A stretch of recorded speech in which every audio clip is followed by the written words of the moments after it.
6ix9ine has just revealed that people were after him after his release, and what they did to him is chilling. On Friday morning, Tekashi 6ix9ine stepped out of the Metropolitan Detention Center in Brooklyn after completing a 90-day federal sentence. His attorney Lance Lazaro and the Bureau of Prisons both confirmed the release. In the footage that went viral almost immediately, the rapper walked out holding a thick stack of papers and a SpongeBob SquarePants doll. He greeted friends, got into a waiting SUV, and showed the SpongeBob to the camera. He claimed that former Venezuelan president Nicolas Maduro, who is also being held at that same Brooklyn facility, signed the toy and dated it April 2nd. Maduro has been locked up at MDC Brooklyn since U.S. military operatives extracted him from Venezuela earlier this year. Whether that signature is real or not, the moment went viral. A Miami-based jeweler named Vobara was there to greet him as well and presented him with a chain that was reportedly close to 400 carats. 6ix9ine captioned his Instagram post saying the piece cost over $2 million.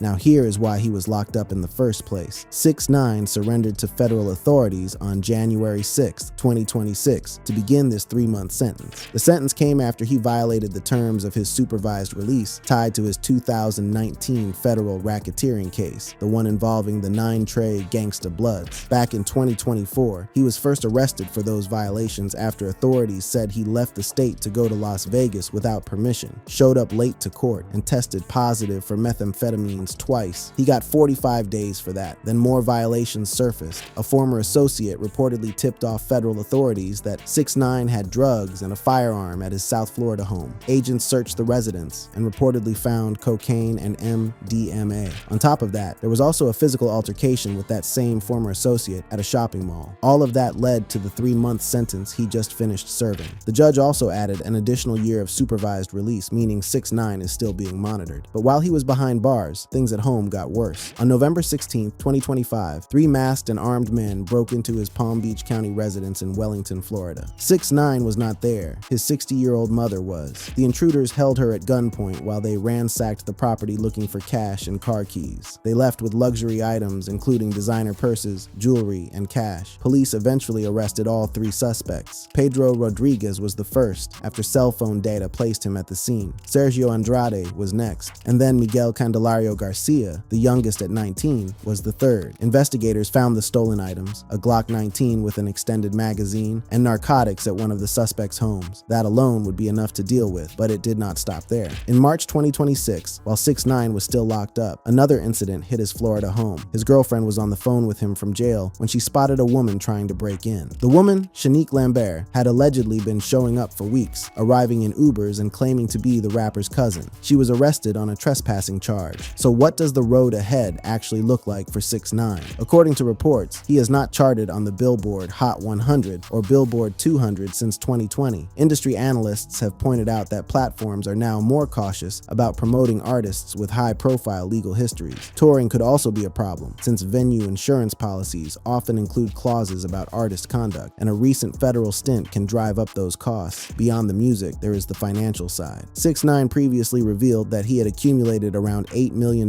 in tax debt, saying he did not know how to manage his money. And with his supervised release now extended by another year, any misstep could land him right back where he started. His legal team and those around him have made it clear that he needs to move carefully. 6ix9ine is a free man again, but between the home invasions, the ongoing legal supervision, the financial issues, and an industry that has moved on, the trouble he faces now might require more than just surviving 90 days in a cell. What he does in the next few months will say a lot about whether this is a comeback or just another chapter in a cycle that keeps repeating.